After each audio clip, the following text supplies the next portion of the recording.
Last night there was a full moon in Sagittarius, which could not be the better time for a party. And tomorrow is my 1 year anniversary of doing YouTube videos and bringing you at least one a day to support your self-care and bring in the planets and how they help us understand why things are going the way they are and how to make the most of it.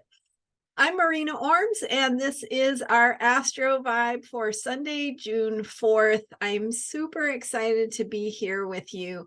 And today I want to share the story of the planets. So I want to give you a little bit of an insight into how I think about astrology. And so, of course, we've got all the planets, and at least, 30 years ago when I started learning this stuff, we got introduced to astrology by sort of systematically going through the planets, the signs, the houses, what each one means. And then we would learn the aspects and how they relate to each other. But we didn't get so much of really a big picture of how this speaks to our lives, and sort of why the planets were considered gods in ancient times. And so that's a little bit of what I want to share with you today. It's a little deeper into some of the magic of what astrology is and how it speaks to us. So thanks for joining me, and I am super interested to hear what brings you here.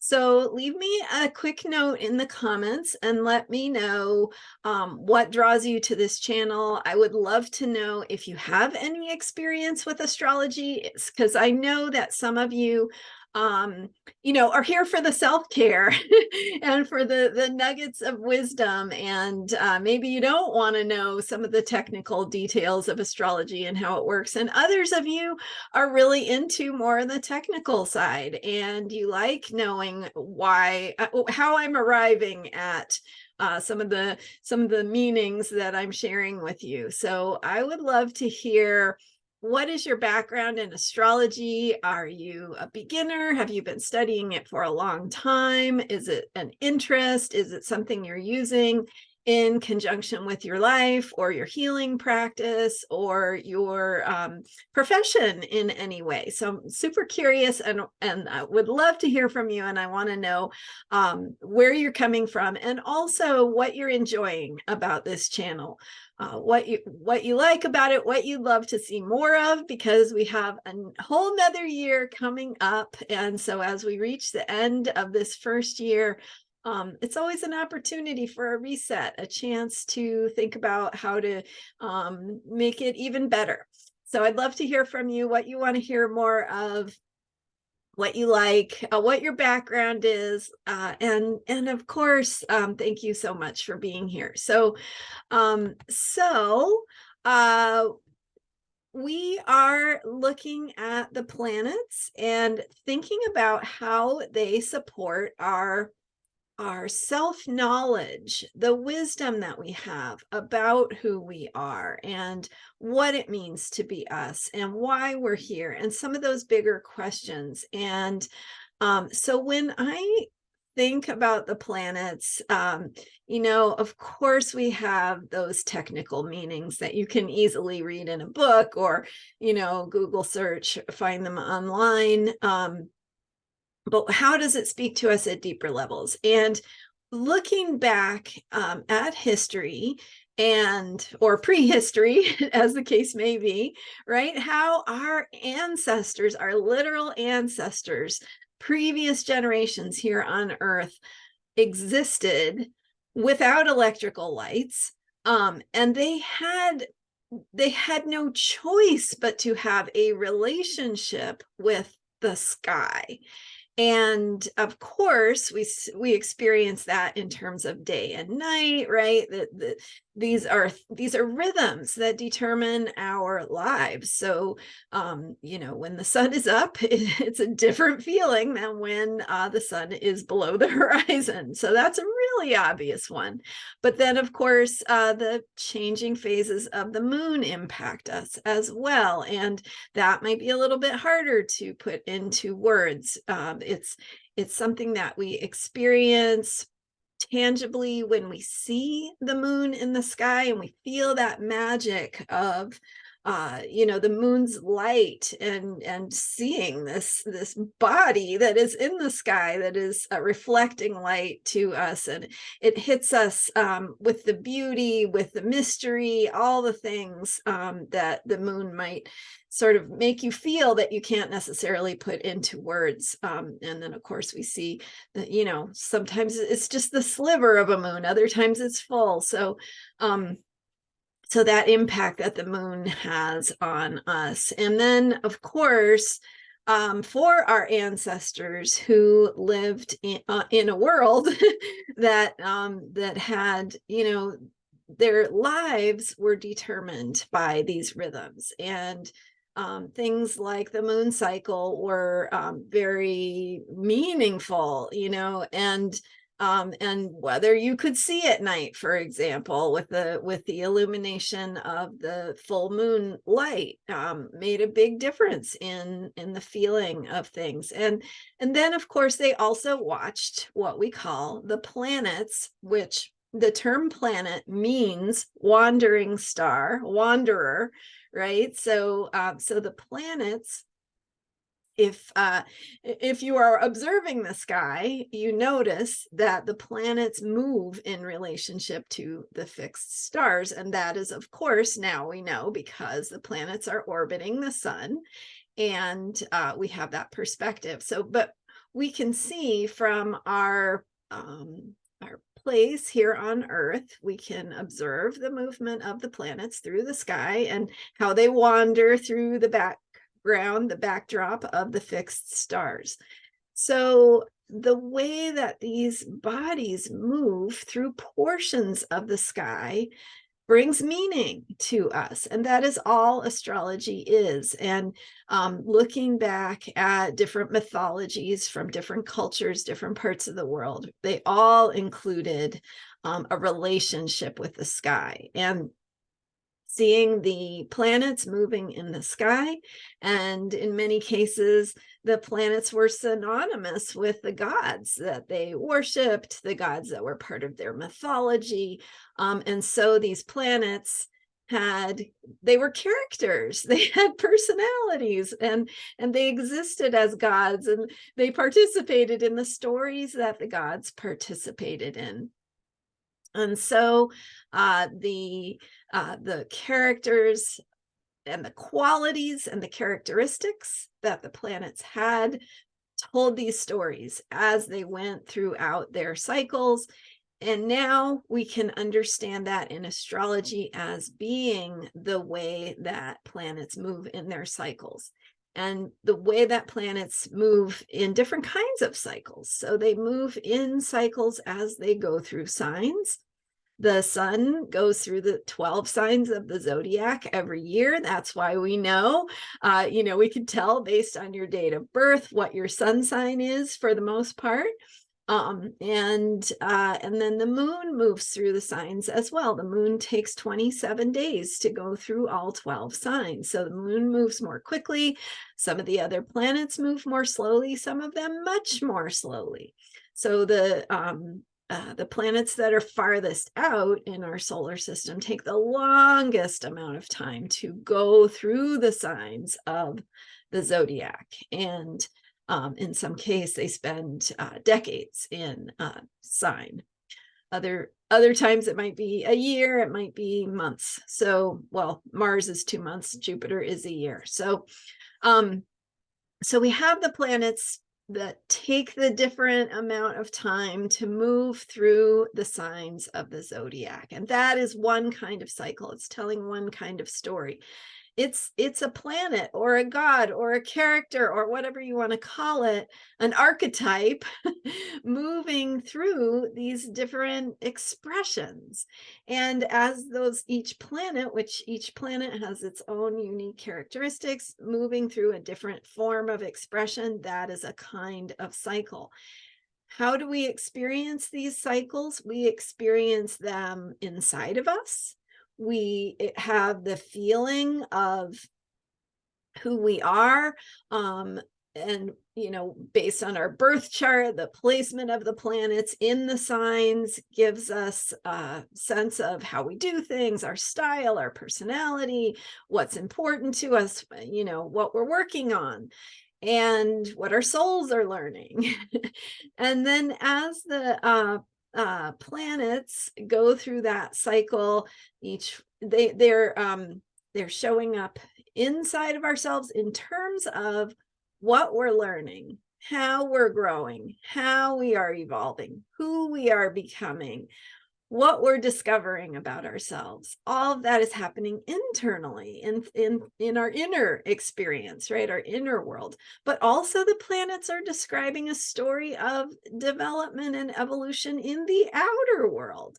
And that's why we have things that we experience in the collective. We have energies, we have qualities of time that we can see as we look back in history or last week. We can see how things have impacted us in the collective based on the way that these planets express themselves through signs. So we experience the cycles, we experience the archetypes, we experience the qualities of the planets and their placements, both inside and outside, and in the stories of our lives. And then we experience the cycles of the planets moving through the signs, but another kind of cycle that we experience and this is what my book is about. It is the cycles that we go through as we learn and grow and heal and change. And these are the planets coming together and then moving apart. And this is in astrology. If you're an astrologer, you know these as the aspects. They are the geometric relationships that the planets form as they go around their cycles at different rates of speed.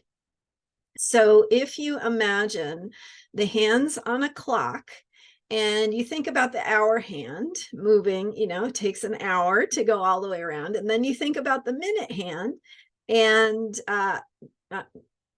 I'm sorry, obviously it takes an hour to go from one number to the next. It takes 12 hours to go all the way around, right? And then the minute hand, of course, is moving one minute at a time. So it takes 60 minutes to go all the way around.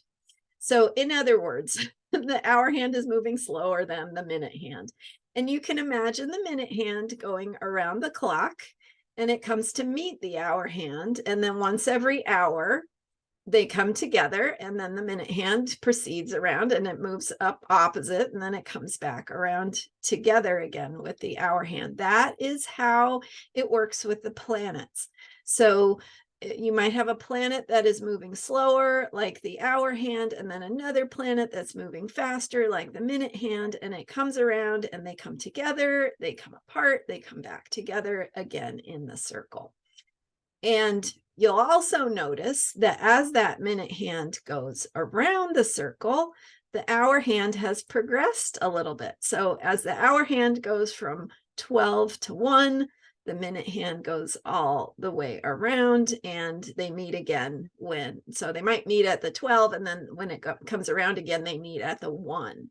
And that's really similar to how the planets work. So the sun is going from 12 to 1 to 2, or from Aries to Taurus to Gemini. And meanwhile, the moon goes all the way around, and once a month approximately, it meets up with the sun, or the minute hand meeting up with the hour hand. And meanwhile, the sun is, of course, advancing through the signs. So that's why we have each month a new moon, which is when the sun and moon come together you have a new moon in a different sign. And sometimes they repeat, but for the most part, you have one and then the next and then the next sign. And then so you have that cycle happening, and that's happening between the sun and the moon. That's what the moon phases are. So the new moon is when the sun and moon come together. The full moon is when they are opposite. So imagine, 12:30 when the hour hand is at the top and the minute hand is at the 6. Some of you don't even know what a clock face looks like, right? If you're truly digital. But anyway, they're opposite, and that's when you see the moon fully illuminated because it's opposite the Earth. It's on the opposite side of the Earth from the sun, and the sun's light is fully reflected, except when you briefly have an eclipse, which is when the Earth shadow passes across the moon. So you have that experience of the moon moving away from the sun and then coming back to the sun. Now, that happens with the moon. The moon phases are really obvious. We can see it changing. We can see that it's a 29-day cycle from one new moon to the next new moon. That same cycle happens with all of the planets. So any planet that's moving slower and has another planet that's moving more quickly, they have a cycle together. So that means every pair of planets in astrology and, what we can observe in the sky has that same kind of cycle where they come together. That's called the conjunction. They move apart. That's the opposition, and then they come back together again, joining again for the next conjunction, the next beginning of the next cycle. So each pair of planets have that. So you could look at a Mars-Sun conjunction, a Mars-Sun opposition. You can have a Pluto-Jupiter conjunction, a Pluto-Jupiter opposition. That's what's happening. It's like we have 10 planets, 10 hands on the clock, right? So each one moving around, and now it gets really complicated. Okay, so that complexity is why astrology speaks to us so deeply, because it really represents these different dimensions of experience. We've got the sun, which is our logical, embodied, visible self. And then we've got the moon, which is our internal, felt, inner self, and the things that we experience and feel internally. You've got Mercury, which is our minds and communication. You've got Venus, which is our sense of aesthetic and beauty and what we find beautiful. You've got Mars, which is how we act, how we go for things, how we do things. You've got Jupiter, which is how we expand, how we place faith and trust in things. And by the way, last night's Sagittarius full moon is ruled by Jupiter. So we have that expansive, fun, adventurous feeling. That's Jupiter. Saturn is more restrictive. Saturn brings in a feeling of limitations, of foundations, of structures. And then Uranus, and Saturn is the part of us that needs to be responsible and mature and wise. And then Uranus is the planet of freedom and breakthrough, inspiration, authenticity. And then we've got Neptune, which is the planet of spirituality, of dreams, of dissolving boundaries, of connecting with all that is. And then we have Pluto, which is our deepest place of truth and power and passion. So looking back into history, prehistory, our ancestors and how they looked at and had relationships with the sky, all of these characters, these planets, are having constant stories going on because they all have a relationship with each other. It's like they're coming together, they're moving apart, they're merging, they are separating, they are reflecting things back to each other. It's like, okay, when Mars and Pluto are opposite, as they have been recently, you have the planet of movement and action and doing things. opposite the planet of truth and power and passion. And so it's kind of a little bit of an explosive combination where Mars is fully seeing who it is independently from Pluto, but it's got that imprint of Pluto. It's still connected through a relationship. It's just that they have moved apart, and Mars is expressing itself, Pluto is expressing itself, and they're kind of on opposite sides of the fence. And so they can sometimes be at odds with each other. That can create some conflict, but also and of course, Mars being the sign of the warrior, and themes of aggression and being proactive and assertive and courageous and bold and direct and spontaneous can be a little bit of an explosive placement. So so that's one example of how these planets relate to each other and how they are telling a story. And then all of the planets have their own stories of relationship. Venus has a relationship with Jupiter. Venus has a relationship with the moon. Venus has a relationship with Pluto. All of those things represent our experience. And that's why in the mythologies of the past, those gods were, there were so many stories about what they were doing and thinking, and how they had conflict with other gods, and how they worked it out or didn't work it out, or went behind each other's backs, or whatever it was that the gods were doing in the mythologies.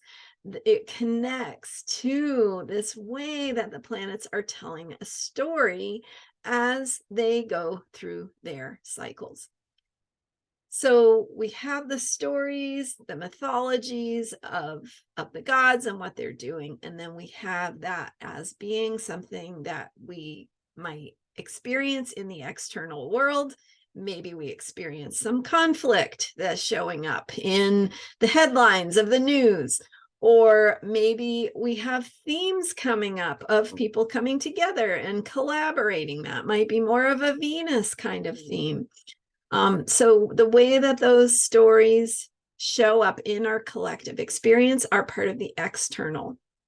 We also have those stories going on internally. And so all the things and the ways that the gods are having their stories, we experience that inside of ourselves through different parts of ourselves having these experiences. So your mind might be getting along with your heart, or your mind might be at odds with your heart at different points, right? That can be a reflection of how these planets are telling their stories. So that is the magic that I see of how astrology informs us. And there are so many different ways people use astrology. Astrology is really it's really a shift in paradigm to think about things astrologically, because we tend to think in our everyday world, we have an understanding about how things work. We tend to think linearly. We tend to think in cause and effect and past, present, future. There's this sort of nice linear progression of things. But when you bring in astrology, what you bring in is these different qualities that are evolving in different ways at different times, and telling those stories that are much more complex than some simplistic explanation of what's going on. And that, to me, is why it is so valuable, because it really speaks to our real experience, and it helps us get insight into why would this thing be going on, but I might have a different, it might bring up a certain feeling for me, or my relationship with this other person might be having conflict, but it's helping me to grow. It's helping to teach me certain things about myself, and it's helping me get better at being able to communicate or say what I think or something. So all these different pieces are parts of ourselves.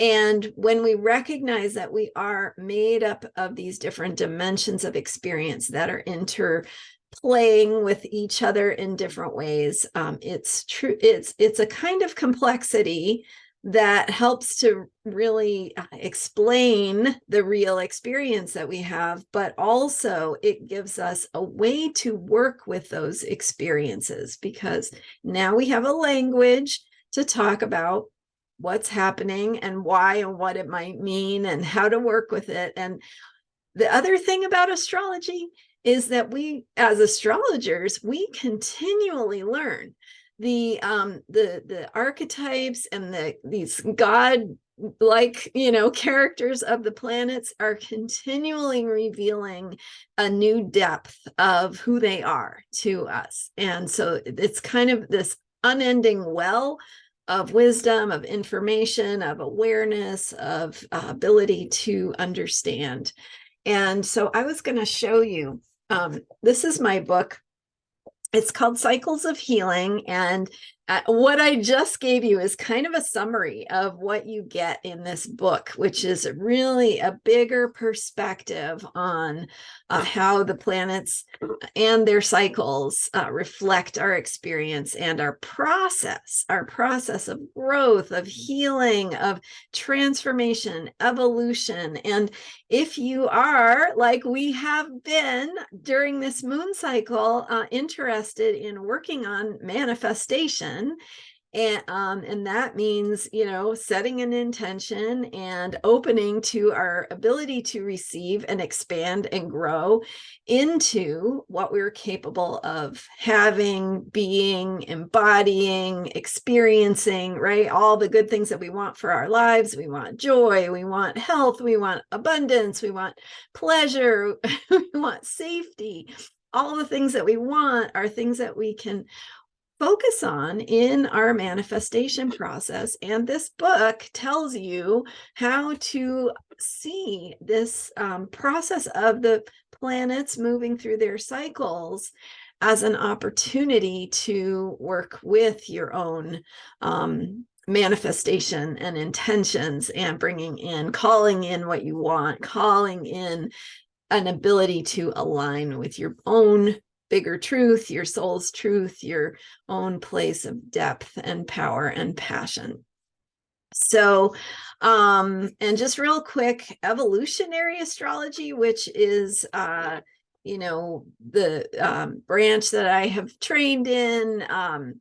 Stephen Forrest is one of my mentors, and just that perspective of evolutionary astrology is the perspective that the planets show our ongoing process of evolution. They bring opportunities to our lives. They do not change things for us, but they do present in these ways that we can work with consciously and combine with our own awareness and healing process as we get to know ourselves better. So there you go. There's my little story of the planets that I'm just so happy to share with you. And again, I want to hear from you how you came here, what speaks to you about this YouTube channel, what you would like to know more about. Today, interestingly enough, there is a conjunction of Mercury and Uranus. So Mercury is our everyday mind, our everyday way of thinking about things, processing information, problem solving, ideas, kind of how we use words and communicate. That's the everyday mind is coming together, conjunct with, right, meeting together with Uranus, which is our higher mind. And Uranus is about how we think outside the box, how we access ideas that go beyond the everyday, beyond the ordinary, bringing in innovation, new thinking, and new solutions, new possibilities. So it's a great day for putting some of these bigger concepts into everyday language and thinking about who we are and accessing some of the bigger possibilities for how we might think about things. Thank you for being here. I want to remind you a couple things, that I have a free gift for you in celebration of my 1-year YouTube anniversary, and that is a guided meditation to support your manifestation process. So I've been trying to include the link to that in every video this week, and we'll keep doing that. So check out the description of the video on YouTube for the link to access that free meditation. And that is there for you as a gift from me to you to support your manifestation process. And the other thing is just a reminder that we are doing and have been doing this gratitude challenge. So many of you have joined me in commitment to 29 days of gratitude. And so whether you are putting your gratitudes into a journal or a notebook, or jotting them down on your phone, or put some, one idea was to put them on note cards. So you're kind of like making your own little affirmation cards that you can pull later and remind yourself of what you're grateful for. So lots of different ways you could do it. But it's one thing that you're grateful for each day. So you come up at the end of the moon cycle, you have 29 different things that you're grateful for. And this practice of gratitude is helping to open and solidify the pathways to receiving. So it's reminding you that you have good things, that you deserve good things, that you are capable of creating good things and the things that you want. And so practicing gratitude supports your manifestation process. And it's a great way to honor this month's Taurus moon cycle that began with the new moon in Taurus, and it's just a great practice to do. It's super affirming of our own well-being, and gratitude is one of those positive emotions that the Heart Math Institute talks about in terms of bringing heart and mind coherence. So it's good for our health, it's good for our well-being, it's good for us in mind, body, spirit, and emotion. Another reminder is that for those of you who are interested in healing process, I have a playlist that is specifically for nurses and holistic healers and people who may want to use some of this way of thinking, right, and the astrological approaches to put into your healing practices, and to understand how it works and why it works, and sort of where it comes from and how it can support us in our healing and growth. So it's Astrology for Nurses and Other Holistic Healers. Check out the playlist on this YouTube channel. And I thank you so much for being here. Again, we're celebrating last night's full moon in Sagittarius. We're celebrating tomorrow's 1-year anniversary of YouTube videos. And my free gift to you is part of that celebration. And I thank you so much for being here. Oh, by the way, my book, you can go to astrologyheals.com, lots more information about me, and you can read about my book and how to purchase it. It's also available on Amazon, so check it out there. And thank you so much for being here. I appreciate you and look forward to the next year of daily videos. All right, see you next time. Let your friends know, and thanks again. Bye for now.